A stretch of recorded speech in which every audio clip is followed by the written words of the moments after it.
Bonjour à vous. Comme d'habitude, si cette vidéo vous a plu, un petit pouce, un abonnement, un commentaire pour me dire ce que vous en avez pensé. C'est important pour moi. Éventuellement un petit don, lien dans la description, cela me permet de publier régulièrement. Merci à tous de votre soutien à Analyse du Monde, aussi appelé Réinformation sur le Monde sur YouTube. Donc là, cette vidéo, c'est le conflit israélo-palestinien avec comme titre Tzahal, c'est-à-dire l'armée israélienne, n'ose toujours pas entrer dans Gaza pour combattre. Et les journalistes palestiniens et israéliens sont visés et même tués par l'armée israélienne, exprès bien évidemment. Donc je vous montrerai des articles de journaux et même une vidéo de WION, c'est-à-dire la grande chaîne internet indienne internationale, en anglais, afin de vous montrer tout ça. Alors il y a même évidemment les institutions internationales des journalistes, donc qui évidemment se sont plaints du massacre des journalistes palestiniens et israéliens en Israël. Et oui, et bien sûr en Palestine, c'est-à-dire Cisjordanie et bande de Gaza, bien évidemment. Donc je vous montrerai tout cela, bien sûr. Donc là, on va commencer par l'armée israélienne qui n'ose toujours pas entrer dans Gaza, car officiellement, ben, il y a le Hamas qui les attend de pied ferme, et il faut protéger les otages. Bon, ça c'est pour le côté officiel. Maintenant, dans la réalité, quand vous entendez Benjamin Netanyahou et le ministre de la Défense israélien, bah vous comprenez que les otages, ça passe en second, très clairement, pour pas dire en troisième. Alors pourquoi je vous dis ça? Parce que quand vous les entendez parler, c'est on va détruire le Hamas à tout prix. Alors quoi qu'il arrive. Et ils préviennent qu'il y aura des dommages collatéraux. Alors au moins ils sont très clairs. Ils n'ont pas changé de stratégie depuis le début du conflit. Israël est très clair. J'ai même envie de vous dire plus ou moins honnête. Parce que bon, à la fin, ils rajoutent toujours, oui, on essaiera quand même de récupérer les otages. Mais bon, si c'est possible, hein, s'il y a une opportunité, on va voir, mais rien n'est moins sûr. Pour les otages, ils prennent énormément de pincettes. Alors évidemment, nul n'est dupe en Israël et même pour les Palestiniens. Alors en Israël, dans le sens que bon, les Israéliens savent très bien qu'il faut mettre une croix sur les otages. Je crois qu'ils ne sont pas stupides. Ils ont bien compris ce que veut faire en réalité le gouvernement israélien, c'est-à-dire effectivement détruire le Hamas et effectivement à tout prix. Et quels que soient les dommages collatéraux. Voilà, ils ont que ça en tête. Et pourquoi là ils osent pas entrer dans Gaza? Bon, contrairement à ce que certains disent, oui, bon, c'est quand même pour prendre du renseignement avant, pour savoir où sont les otages, afin de ne pas les tuer, pas les bombarder. Bon, en réalité, c'est quasi sûr à 100%. Ils font ça bah, tout simplement parce que le Hamas les attend, qu'il y a des pièges, certainement des tireurs embusqués, et qui veulent éviter tout cela. C'est pour ça qu'ils mettent des bulldozers, des tanks, etc. Et qu'ils y vont vraiment avec la plus grande prudence. Vous avez noté, vous avez vu les images. Donc ils y vont avec la plus grande prudence. Parce que si ils font des dommages collatéraux immenses, ce qui est déjà le cas, hein, mais en plus qu'il y ait beaucoup de soldats israéliens tués, ce serait un fiasco, une débâcle totale. Alors ils y vont quand même prudemment. Mais ça les a pas empêchés d'avoir intensifié encore plus leur bombardement. Alors déjà qu'au début du conflit, au tout début, hein, c'est-à-dire la première semaine, on disait qu'ils avaient envoyé 6000 bombes sur la bande de Gaza et déjà tout le monde a été atterré par cette force employée démesurée, et c'est pour ça qu'il y a eu autant de morts côté palestinien. Imaginez-vous là, Israël, très officiellement, a dit qu'ils ont intensifié très largement leur bombardement. Alors comme je le disais dans une précédente vidéo, c'est dingue. Ils n'arrivent pas à avoir une armée, alors là les chiffres varient, de 2500, 3000 hommes du Hamas qui ont pénétré Israël qui ont été à Tel Aviv. On dit que 1500 auraient été dans Tel Aviv. Ça, ils n'ont rien vu. Par contre, ils ont un déluge d'informations pour savoir exactement où sont les chefs du Hamas, quelles maisons bombardées, et on nous dit même qu'ils arrivent à détruire qu'un seul étage. Oui, il y a des journalistes sur LCI qui ont osé dire ça, quoi. Qu'ils arrivent à détruire un étage spécifique. Pas tout l'immeuble, un seul étage. Ils savent exactement dans quel étage jouait le chef du Hamas. Ouais, un des chefs, un des petits chefs du Hamas. Même si tous les journalistes nous disent que tous les grands chefs du Hamas sont au Qatar bien tranquilles. Mais bon, bref, donc Israël nous dit, oui, ils ont des renseignements ultra précis. Les milliers et les milliers de bombes, c'est bien sûr à chaque fois un chef du Hamas ou, je sais pas moi, des groupements du Hamas. Ils savent tout d'un coup tout. Ils deviennent omniscients. Ils savent tout. Voilà. Bon, évidemment, c'est ridicule et personne au monde ne croit un mot de ce que dit Tsahal concernant le fait qu'ils savent exactement où sont les combattants du Hamas. Bien sûr qu'ils en ont aucune idée. Et comme je vous avais dit dans la précédente vidéo, là, à un moment donné, ils ont fait une bande de destruction pour pouvoir entrer dans Gaza plus ou moins en sécurité. Donc évidemment, ça a été dit par les autorités palestiniennes, mais aussi les ONG internationales. Ça, c'était dans ma précédente vidéo concernant le conflit israélo-palestinien. Donc la vérité, c'est que oui, effectivement, ils sont honnêtes en disant qu'ils veulent détruire le Hamas. Mais là où ils sont moins honnêtes, c'est au niveau des dégâts collatéraux. Parce qu'évidemment, ils vont faire des dégâts collatéraux absolument immenses. Et tout le monde le sait. Et n'oublions pas l'intervention de Gutiérrez, le chef de l'ONU, qui a précisé dans une intervention solennelle que oui, il condamnait le geste du Hamas qui avait fait 1400 morts côté israélien, mais il disait que ça venait pas de nulle part, que les Palestiniens ont eu pendant 70 ans des persécutions, des humiliations, ainsi que leur terre qui a été colonisée. Gutiérrez a dit tout ça, ce qui est totalement inhabituel. Hein. C'est n'est jamais arrivé qu'un chef de l'ONU dise cela. Hein. C'est la première fois. Parce qu'ils sont tous pro-Israël à fond. Et Gutiérrez l'est pro-Israël. Hein. Je le rappelle.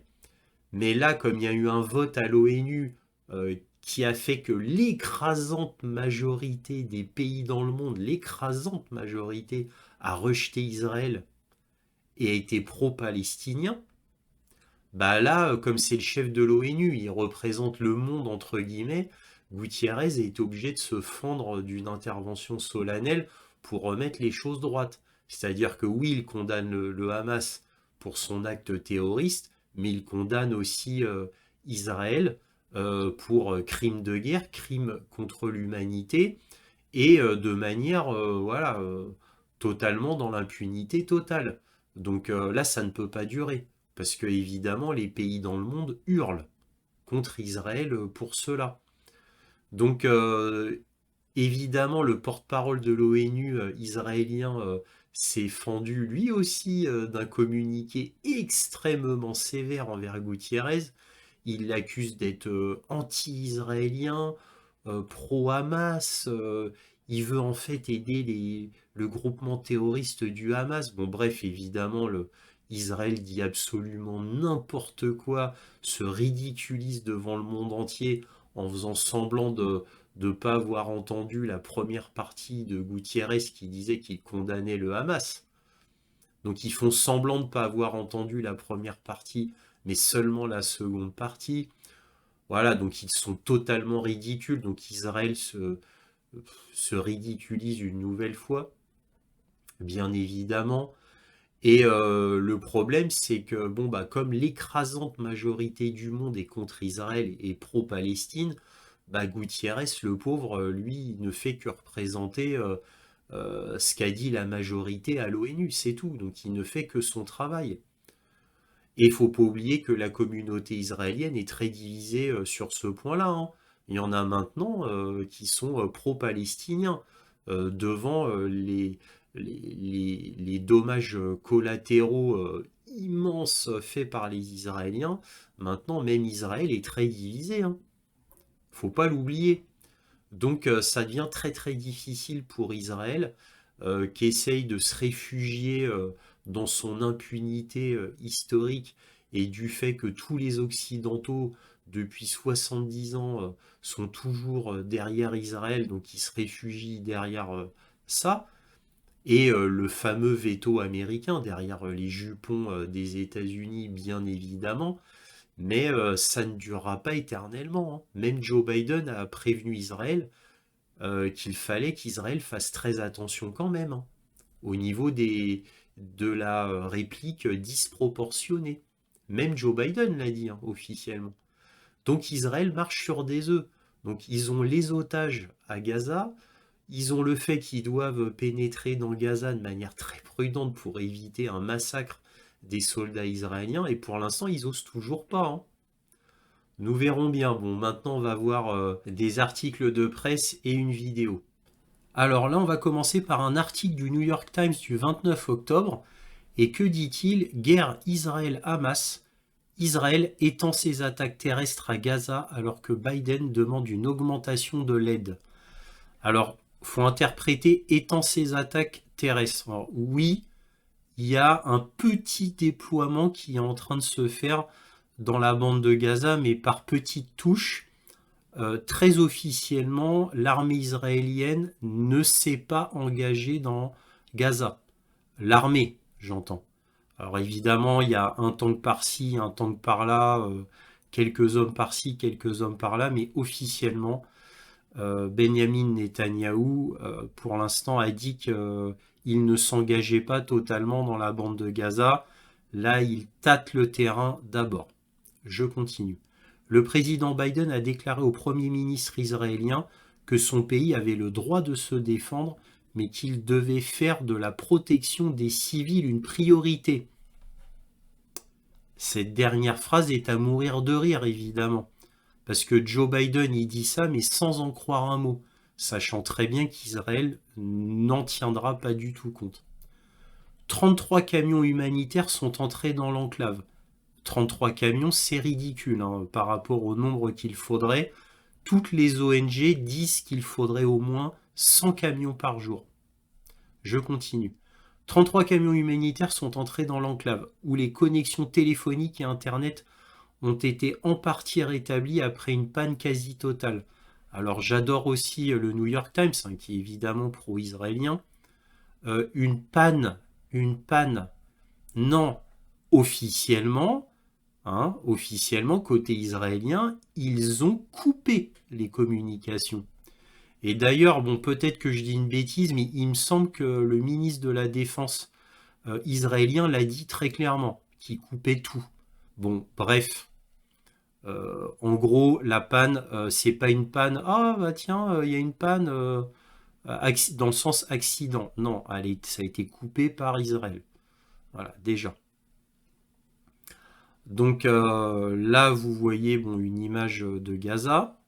On va pas tout lire hein, parce que l'article est trop long. On va juste lire, voilà, ça, le début. Voici les dernières nouvelles sur la guerre. L'armée israélienne a annoncé dimanche une attaque plus lourde contre Gaza dans sa guerre contre le Hamas, annonçant une expansion de son invasion terrestre dans l'enclave palestinienne meurtrie, tandis que le président Biden a exhorté le dirigeant israélien à augmenter immédiatement et de manière significative le montant de l'aide humanitaire qui y afflue, et d'y donner la priorité à la protection des civils. Il donnait la priorité à la protection des civils.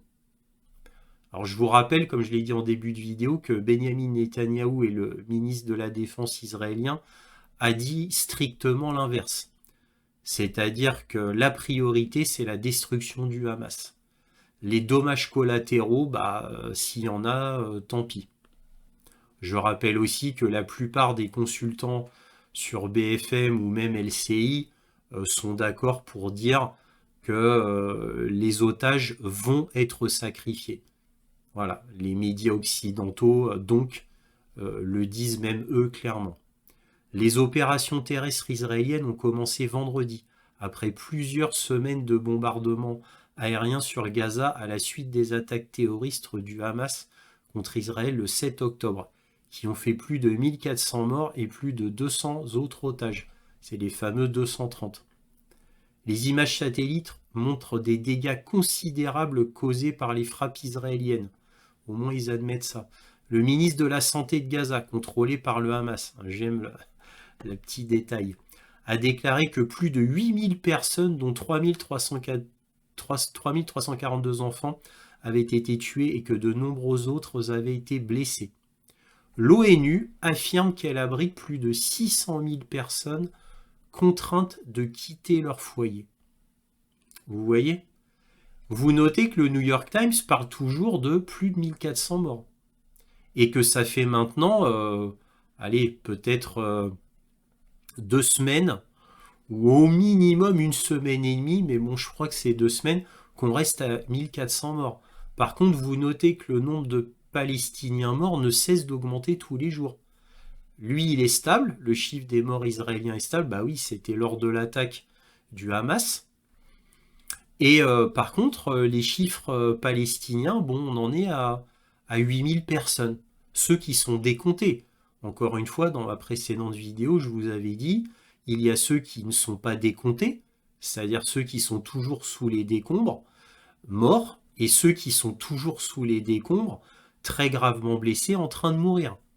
Voilà, donc tout cela, on ne les compte pas, bien sûr. Et puis évidemment, les disparus, les morts chez eux, mais qu'on n'a pas vus, etc. Comme disent les ONG, ce nombre-là est très sous-estimé. Très sous-estimé. Imaginez-vous la catastrophe. Donc ça, c'était le New York Times. Et là, maintenant, on va passer à un autre article, mais qui est de la BBC, du 18 octobre. Et que lit-on ? Quelque chose d'intéressant. Lettre de Harvard. Les étudiants en droit qui ont adopté une position anti-israélienne perdent leur offre d'emploi. Donc oui, moi j'ai vu des manifestations à Harvard, assez impressionnantes d'ailleurs, très nombreuses, mais pas qu'à Harvard, à l'université de Columbia, un peu l'université de Yale. C'est ce qu'ils appellent là-bas le Ivy League, c'est-à-dire les grandes universités prestigieuses. Il y a eu beaucoup de manifestations d'étudiants anti-israéliennes et pro-palestiniennes. Et ils ont eu beaucoup de soucis. Donc là, on voit que ces étudiants qui devaient travailler perdent leur offre d'emploi d'après BBC. On ne va pas tout lire, hein. Un cabinet d'avocats d'élite a annulé les offres d'emploi de 3 étudiants de la Ivy League associés à des lettres exprimant leur soutien aux Palestiniens et accusant Israël d'être responsable des attaques du Hamas. Davis Polk & Wardle a déclaré que ces opinions contreviennent directement au système de valeurs de notre entreprise. Il ajoute que les dirigeants étudiants qui ont signé les déclarations ne sont plus les bienvenus dans notre cabinet. Les étudiants qui n'ont pas été nommés fréquentent Harvard et Columbia. Donc vous voyez que même des étudiants hautement éduqués commencent à protester aussi face à l'injustice de la situation. Le double standard, la double justice, une pour les Israéliens et une pour les Palestiniens. Autre article, encore une fois le New York Times. Que lit-on ? Après avoir écrit une lettre anti-israélienne, des étudiants de Harvard sont victimes de dox. Alors dox, c'est, faut comprendre, d'ostracisation. C'est-à-dire on les rejette, quoi. Un camion avec un panneau publicitaire affichait leur nom et leurs photos, et les critiques publiaient des listes de personnes à ne pas louer. C'est-à-dire, là c'est la traduction Google, à ne pas engager. C'est-à-dire que les universités touchées, les directeurs d'université ont décidé que les manifestants qui publiaient ou manifestaient quelque chose qui soit anti-israélien, eh bien, ils étaient sur ce panneau publicitaire. Voilà, et regardez le panneau. Harvard's leading anti-Semites. c'est-à-dire les chefs antisémites d'Harvard. Vous voyez? Vous voyez un peu où on en est, hein. Et ça, c'est la direction de Harvard, en prenant que le cas d'Harvard, hein. Parce qu'il n'y a pas que Harvard qui a fait ça. Les étudiants disent que c'est une campagne pour les faire taire. Bah oui, bien évidemment. Vous vous imaginez à quel point les systèmes, donc l'État profond, parce que les dirigeants des grandes universités font partie de l'État profond.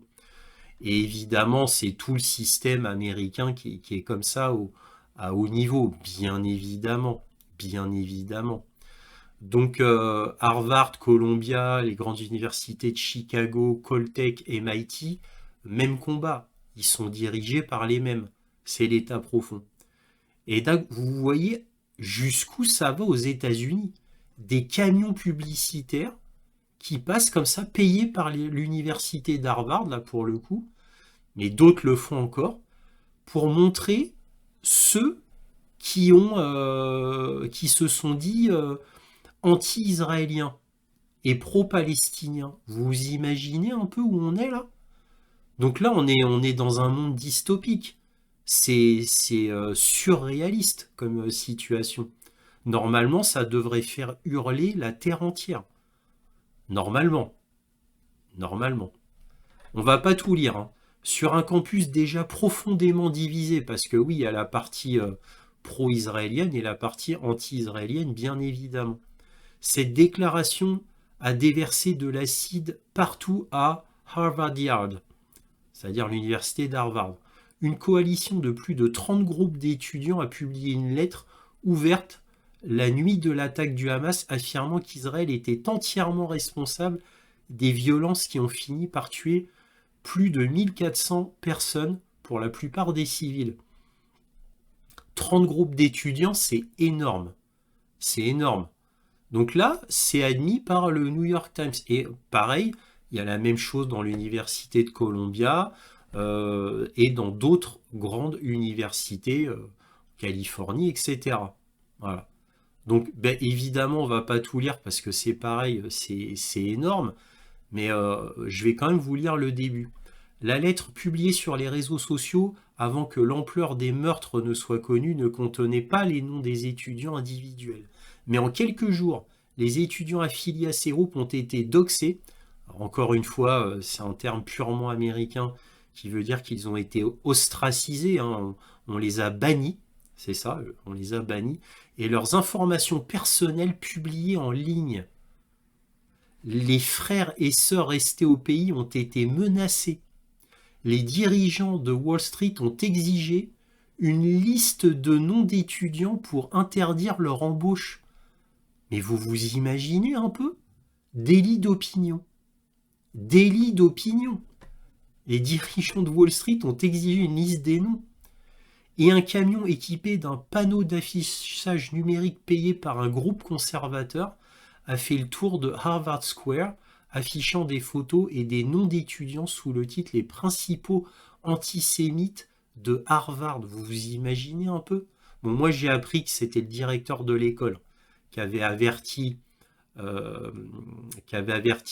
donc des conservateurs, entre guillemets des républicains pour la plupart, parce que évidemment Harvard a beau être riche, bon bah ça a un coût quand même. Et Harvard, l'université elle-même, ne pouvait pas dire que c'était eux qui avaient fait cette action-là du panneau d'affichage, parce que là, ça la foutrait trop mal. Donc Harvard a rusé. Harvard est une université, c'est la plus puissante université des États-Unis. Donc ils ont pris un proxy, c'est-à-dire un truchement. Ils sont passés par un truchement, donc là un groupe conservateur, hein, pour rester dans le plus vague possible. Mais c'est Harvard, hein, qui est derrière, évidemment. Les campus luttent depuis longtemps contre la liberté d'expression. Voilà, contre la liberté d'expression, vous avez noté. C'est pas les campus luttent depuis longtemps pour la liberté d'expression. Là, c'est contre la liberté d'expression. C'est fort quand même, hein. J'ai envie de relire la phrase plusieurs fois avant de la croire. tellement c'est surréaliste. Les campus luttent depuis longtemps contre la liberté d'expression. Qu'est-ce qui est acceptable de dire? Qu'est-ce qui se transforme en discours de haine? Mais la guerre entre Israël et le Hamas a exacerbé les émotions, menaçant de déchirer les cultures universitaires déjà fragiles. Pour compliquer tout cela, des groupes extérieurs, des anciens élèves influents et de gros donateurs qui exercent une pression maximale sur les étudiants et les administrateurs. À l'université de Pennsylvanie, les donateurs font pression pour la démission du président et du président du conseil d'administration après qu'une conférence d'écrivains palestiniens sur le campus ait invité des orateurs accusés d'antisémitisme. Vous voyez, et puis alors évidemment, dès que vous êtes aux États-Unis, mais c'est pareil dans tout l'Occident, bien évidemment, ce serait la même chose en France. Si vous êtes pro-palestinien, bah pour tout l'Occident, tout l'Occident officiel, qui est encore une fois tenu par l'État profond, vous êtes un anti-juif. Voilà. Alors là, c'est moi qui ajoute ça. C'est complètement débile de dire antisémite. Hein. Euh, les sémites, c'est ceux qui... Les groupes sémites, il y a des arabes et des juifs. Hein. C'est ceux qui... le sémitisme, c'est ceux qui parlent le sémite. Et parmi ceux qui parlent le sémite, il y a aussi des arabes. Bon, bref, ça a toujours été complètement débile comme expression. On devrait dire anti-juif. Voilà, ça c'est une vraie expression qui est valable. On ne devrait pas dire antisémite, on devrait dire anti-juif. Bref, ça c'était mon petit truc. Bref, vous avez vu jusqu'où ça va. On nage dans le plein délire. Alors ça a toujours existé, mais là c'est quand même fort. Hein. C'est quand même fort.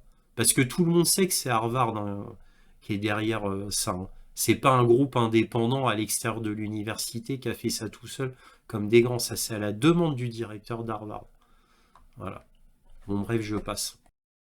Free, free Palestine! Free, free Palestine! Saturday's protest inside Harvard Yard attracted over 250 supporters of Palestine, and this group's demand to stop Israel's displacement of Palestinians in Gaza. Israel has ordered over 1 million Palestinians to flee their homes or be killed.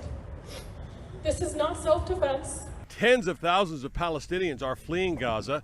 As it's expected, Israeli forces are planning to come in and root out Hamas fighters and remove the group's infrastructure throughout Gaza. As demonstrations on both sides continue, a family from Medway continues to try to get out of Gaza. Donc là, on va voir un article du grand journal internet NPR que je vous montre de temps en temps, qui date du 26 octobre et que dit-il? Au moins 24 journalistes ont été tués dans la guerre entre Israël et le Hamas à Gaza. C'est du 26 octobre. Plus tard, à la fin de la vidéo, je vais vous montrer une vidéo justement du grand journal indien international WION, qui vous donne les derniers chiffres à jour du 29, c'est-à-dire là c'est le 24, au 29 c'est 34 journalistes. 34. Mais regardez bien la vidéo de WION, c'est sous-titré en français, ils vous donneront en plus d'autres détails très intéressants sur les meurtres de journalistes ciblés et faits exprès par Tsahal, c'est-à-dire l'armée israélienne. Donc je vous conseille de voir WION, hein, très très important. Donc encore une fois, c'est à la fin de la vidéo. Pourquoi je la mets pas juste après? Parce que bon, elle dure un petit moment, quelques minutes. Et bon, c'est si vous voulez la regarder ou pas. Là, à la fin de mon article, je vais vous donner la conclusion. Bref, donc là, au 26, 24 journalistes. Je ne vais pas tout vous lire, mais juste le plus intéressant. Là, au moins 24 journalistes font partie des plus de 6000 personnes qui ont été tuées dans la guerre. Donc là, maintenant, on sait que c'est plus de 8000 maintenant. Et c'est passé à 34, comme je viens de vous le dire. Bon, le plus intéressant, c'est ça. Les groupes de presse condamnent les violences contre les journalistes. L'Association des journalistes arabes et du Moyen-Orient a publié cette semaine une déclaration condamnant les récents assassinats de journalistes dans les territoires palestiniens, en Israël et au Liban. Les assassinats de journalistes, très très important comme mot. Et ça, c'est du grand journal NPR, qui est pro-normalement israélien, voilà, totalement occidental. Hein. Citation. Cibler les journalistes constitue une violation flagrante de la liberté de la presse et du droit international des droits de l'homme, a déclaré l'association de presse. L'AMEJA appelle à la responsabilisation sur la base d'enquêtes rapides, approfondies et transparentes sur les meurtres de nos confrères journalistes. Les meurtres, hein, ils sont pas morts par accident. Hein. C'est pas, ils considèrent pas ça comme une mort collatérale. Hein. Attention, meurtre. L'association de la presse étrangère a également appelé Israël et le Hamas à garantir la sécurité et la liberté de reportage de nos membres palestiniens sur le terrain à Gaza, qui rapporte l'actualité malgré des circonstances extrêmement dangereuses. Alors vous vous doutez bien que les membres du Hamas vont pas tuer des journalistes palestiniens qui justement montrent des images que veut le Hamas. C'est-à-dire le Hamas, lui, il veut qu'il y ait des journalistes sur place pour montrer, évidemment, les dégâts dans la bande de Gaza. C'est ce que veut le Hamas. Donc là, ils ont demandé à Israël et le Hamas, bon, c'est un peu hypocrite, l'association de la presse étrangère aurait pu demander que à Israël. Bon, officiellement, ils demandent aussi au Hamas pour donner un semblant d'objectivité. En outre, l'organisation a appelé toutes les autorités à assurer la sécurité des journalistes en Israël. Bon, là, c'est plus clair. Où ils ont été victimes de violences verbales et physiques de la part des civils et des forces de sécurité à plusieurs reprises. Donc là, c'est en Israël. Alors là, évidemment, c'est le journal, c'est NPR. C'est comme si c'était Fox News ou un autre. Ils ne disent pas, vous voyez, ils ne disent pas de la part des civils israéliens et des forces israéliennes de sécurité. Ils disent des civils et des forces de sécurité. Voilà. Alors bon, on sait que c'est israélien parce que c'est en Israël, mais ils ne le précisent pas quand même. Voilà. Et là, que lit-on en dessous? Les journalistes palestiniens sont les plus exposés au risque. Bah oui, évidemment. Et regardez bien la vidéo de Wion qui explique vraiment mieux tout cela et qui dénonce Israël directement. Ils prennent pas de gants. Et eux qui montrent avec des images tout ce qu'il faut. Donc vraiment, regardez ça. Ce sera après ma conclusion. Alors, conclusion. On a un Joe Biden qui vient à Tel Aviv, qui rencontre Benjamin Netanyahou et qui lui dit surtout ne faites pas les mêmes erreurs que les États-Unis après le 11 septembre ou la guerre d'Afghanistan. Ne vous précipitez pas. Attention à la réplique disproportionnée. Faites vraiment très attention, soyez prudents. Vous avez le droit de vous défendre, bien sûr, de détruire le Hamas, mais vous devez faire tout pour protéger les civils et penser aux otages. Bon, Joe Biden repart, très bien. Là, j'ai vu le ministère de la Défense israélien, Benjamin Netanyahou, prendre la parole de manière solennelle devant le peuple israélien pour les rassurer en disant « Vous inquiétez pas, nous gagnerons, nous aurons la victoire, nous détruirons le Hamas et bien évidemment, nous pensons tous les jours aux otages israéliens, nous y pensons tous les jours, on pense qu'à eux tout le temps et on fera tout pour les sauver, on fera tout pour les sauver. » Mais à la fin, quand vous écoutez tous leurs discours pour le peuple israélien, à la fin, vous comprenez quand même que la priorité à tout prix, c'est qu'il y aura de gros dommages collatéraux. Et pas que pour les Palestiniens, pas que pour les civils palestiniens. Hommes, femmes, enfants, vieillards, peu importe. Non, non, non. On vous fait comprendre que, entre guillemets, des sacrifices très durs, très très durs seront nécessaires. Alors quand vous entendez que des sacrifices très durs seront nécessaires, bon, entre parenthèses pour venir à bout du Hamas, qu'est-ce que vous entendez par là d'après vous? Parce que quand il dit des sacrifices très durs seront nécessaires, Bah, évidemment, il ne parle pas des Palestiniens civils. Il n'a que faire des civils palestiniens, Netanyahou. Il n'en a cure. Lui, ce qui l'intéresse, c'est l'État israélien qui gagne contre le Hamas. Donc quand vous êtes un Israélien et que vous entendez ça, bah, vous comprenez que les otages vont être sacrifiés. Bien entendu. Et qui va croire que chaque building détruit, chaque bâtiment, chaque hôpital, chaque école, etc., chaque aussi building des ONG, quoi, des petits bâtiments d'ONG, des bâtiments médicaux, parce que les ONG ont des bâtiments médicaux, il y a énormément évidemment d'aide humanitaire sur place, qui sont restés sur place, et ils ont des bâtiments à eux. Bah, même eux sont visés, parce que vous allez voir dans WION, la vidéo juste après, vous allez voir qu'il y a beaucoup d'humanitaires hein, appartenant à des ONG internationales et à l'ONU. Des humanitaires de l'ONU qui ont été tués. Et pas 2-3. Hein. Donc regardez bien cette vidéo, WION, juste après moi. Donc évidemment, quand vous entendez ça, vous dites ah bah ouais, là effectivement, Tzahal va frapper très fort dans la bande de Gaza. Bon, tout le monde le sait. C'est annoncé, hein, Benyamin Netanyahou ne s'en cache pas. Par contre, c'est extrêmement hypocrite de dire dans une même phrase « Nous, on vaincra à tout prix, il y aura des gros dommages collatéraux ». Et oui, on pense tous les jours aux familles des otages, on y pense tous les jours. Et on va tout faire pour les sauver. Mais on va tout faire pour les sauver, mais des sacrifices très durs vont vous être demandés. Alors là, il parle à la nation israélienne, il parle aux Israéliens, pas aux Palestiniens. Bon, bah, qu'est-ce que vous comprenez là? Bah, vous comprenez que les otages vont être sacrifiés. Et encore une fois, comme je vous l'ai déjà dit précédemment, même les consultants BFM TV, LCI disent que les otages vont être sacrifiés. Ils le disent, hein. Donc c'est clair pour tout le monde, quelles que soient les protestations des familles israéliennes qui ont subi les otages.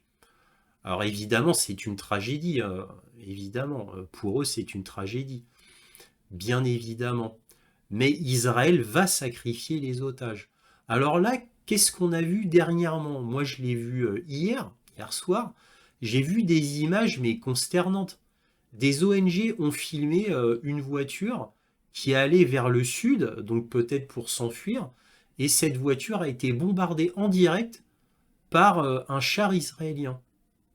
Et qu'est-ce qu'on apprend? On apprend que très officiellement, l'armée israélienne a décidé de couper toute entrée et sortie au sud de, au sud de Gaza, voilà. Au sud des Gaza, dans le sens au sud du côté nord de Gaza, pour être exact. C'est-à-dire, en gros, il bloque au centre de la bande de Gaza. Là, je coupe ma conclusion exceptionnellement pour vous montrer un article de RTBF qui est extrêmement édifiant et qui évidemment montre mon propos. Guerre Israël-Gaza, des chars israéliens présents quelques heures dans Gaza et tirent sur des voitures. Des chars israéliens sont entrés lundi dans la bande de Gaza et se sont positionnés au milieu de la route principale reliant le nord et le sud de Gaza, aux abords du quartier El Zaytoun près de Gaza City. Citation. Ils ont coupé la route de Saladin reliant le nord et sud et tirent sur tout véhicule qui y circule, a affirmé un témoin de l'AFP. Agence France-Presse. Cette route est la route principale par laquelle la population de Gaza City pourrait évacuer vers le sud, comme le demande l'armée israélienne depuis plusieurs jours. C'est RTBF qui dit ça. Hein. C'est pas un journal palestinien, c'est un journal international. Hein. Dans une vidéo tournée par des journalistes d'Al Arabiya, ci-dessous, une chaîne de télévision saoudienne, on voit un char tiré sur une voiture qui fait demi-tour devant ce char. Cette vidéo a été authentifiée par plusieurs médias. Les journalistes présents dans la voiture affirment que les personnes dans cette voiture sont décédées. Selon le ministère de la Santé du Hamas, 3 personnes sont mortes dans ce coup de feu donc, par le char. Alors j'ai vu la vidéo sur LCI, elle est diffusée partout maintenant. Ça se trouve, vous l'avez déjà vue. On voit ensuite cette voiture de journaliste fuir et encourager les voitures qu'elles croisent à faire demi-tour. Les chars, mais aussi l'aviation israélienne, ont bombardé l'axe routier sur 1 kilomètre environ, laissant de grands cratères, les rendant impraticables selon les témoins. Les chars israéliens se sont déployés dans 2 secteurs de la route Saladin, l'un à la hauteur du carrefour dit des Martyrs, situé à 1,5 km de la frontière israélienne, et un autre à 2 km de cette frontière selon la même source. Les témoins n'ont pas fait état de combat avec les combattants du Hamas en plus. Donc vous voyez, il n'y a plus de secret. Donc les condamnations d'Israël par l'ONU, ce que disait Gutiérrez, bah, il avait raison au final. Donc Israël qui dit oui, on fera attention, bah, maintenant on sait qu'ils mentent. Et sans vergogne, en plus, à la face du monde, ils mentent. Et ils mentent au peuple israélien aussi, concernant les otages cette fois. Donc vous voyez, c'est complètement honteux. Et Israël, le problème est totalement stupide ici.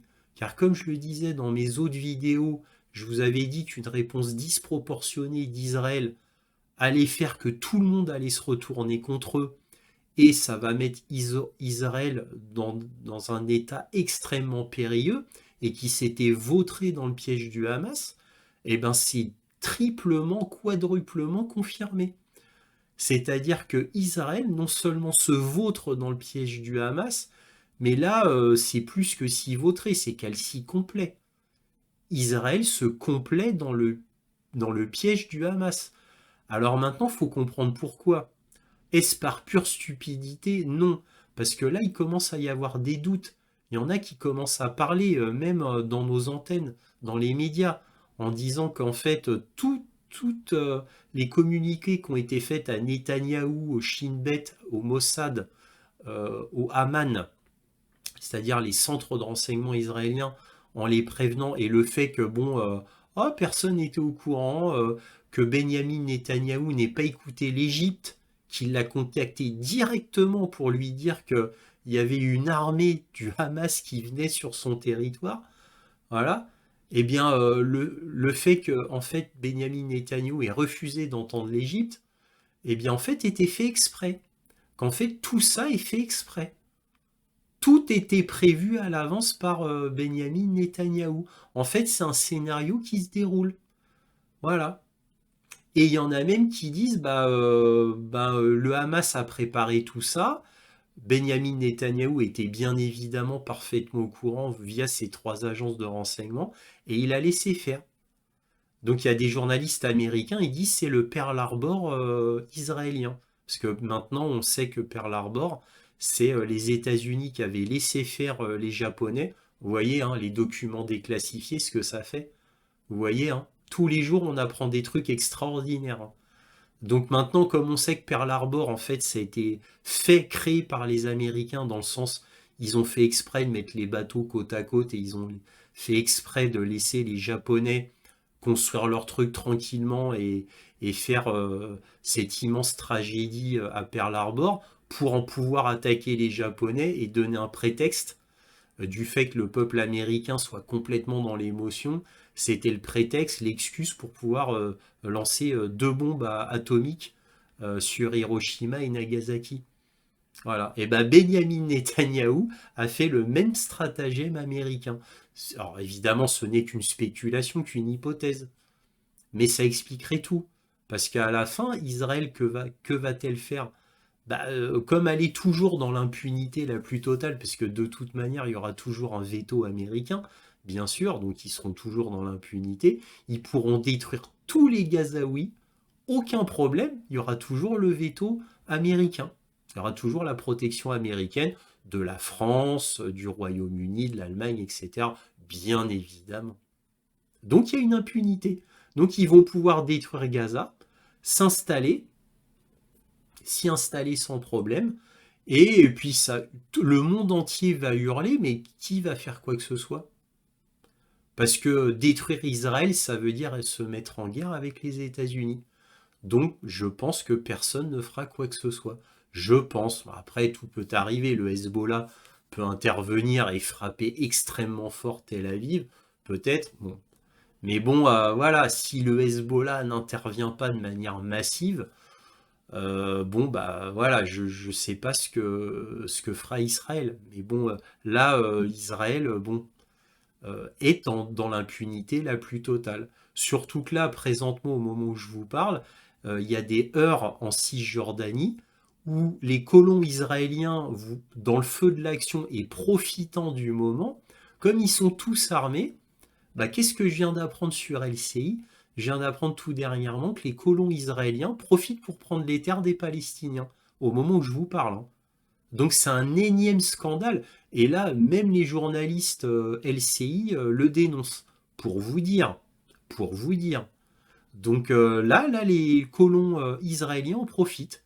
Ils en profitent, ils chassent les Palestiniens, et cette fois en Cisjordanie. Alors s'ils abusent trop, mais ils abusent déjà trop, bien évidemment, eh bien ça va donner un prétexte au monde arabe pour faire une escalade. Voilà. Et ça va ouvrir un troisième front pour Israël, parce qu'il y aura la bande de Gaza, il y aura la Cisjordanie, et il y aura le nord d'Israël avec à la frontière du Liban avec le Hezbollah. Voilà, il y aura 3 fronts pour Israël. Voilà, c'est tout. Mais bon, Israël se sent assez puissant pour affronter ces 3 fronts apparemment. Apparemment. Nous verrons bien. Voilà, allez, j'en finis là, parce que là, je commence à être trop long, comme d'habitude. Donc, juste après là, mon intervention, il y a la vidéo de WION, le grand média indien. Voilà, si cette vidéo vous a plu, un petit pouce, un abonnement, un commentaire, éventuellement un petit don, lien dans la description. Merci à tous de votre soutien, et toujours, soyez curieux. Now, once welcomed as the voice of truth and fairness, the public eyewitness to history, journalists today have now become targets, with attacks no longer limited to conflict zones. Journalists who are covering the horror unfolding in West Asia are now becoming targets in the war. And according to Reporters Without Borders, a Reuters journalist who was killed in strikes near the Israel-Lebanon border was deliberately targeted along with 6 other media workers who were injured in the attacks. And the journalist who lost his life while covering the war was 37-year-old journalist Wissam Abdallah, and he was killed in southern Lebanon on October 13th while covering the fighting between Israel's military and the Lebanese armed group Hezbollah. Meanwhile, 6 other journalists, including Al Jazeera's camera person and reporter, were wounded when 2 rounds of munitions hit the village in a quick succession. According to Reporters Without Borders, the initial findings of the investigations show that the reporters were not collateral victims of the shooting, but they were in fact the targets, further adding that one of the vehicles marked with press was targeted during the conflict. The report also stated that the investigation is still continuing. While they did not directly attribute responsibility to Israel, the Press Freedom Advocacy Organization said that journalists had witnessed Israeli military helicopters near the scene, and the strikes had come from the direction of Israeli border. Now, Lebanon's army and government have blamed Israel for Abdallah's death, and a Lebanese military source told Reuters that the claim is supported by a technical on-the-ground assessment carried out after the attack. The Israeli army are yet to respond to a request for comments, and they have also not acknowledged responsibility for the attacks. Now, but a spokesperson previously said that officials were very sorry for Abdallah's death and were looking into it. Now, last week, the wife, son, daughter and grandson of Wael Daouda, Al Jazeera's Arabic bureau chief in Gaza, was killed in an Israeli airstrike at a refugee camp in central Gaza. Now, the investigation comes at a time when, according to the health ministry in the Hamas-governed Gaza Strip, has at least 34 Palestinian journalists where they have been killed in Israeli air attacks. And according to the International Federation of Journalists, at least 4 Israeli journalists have been killed and 1 retired journalist captured in Hamas's surprise attack.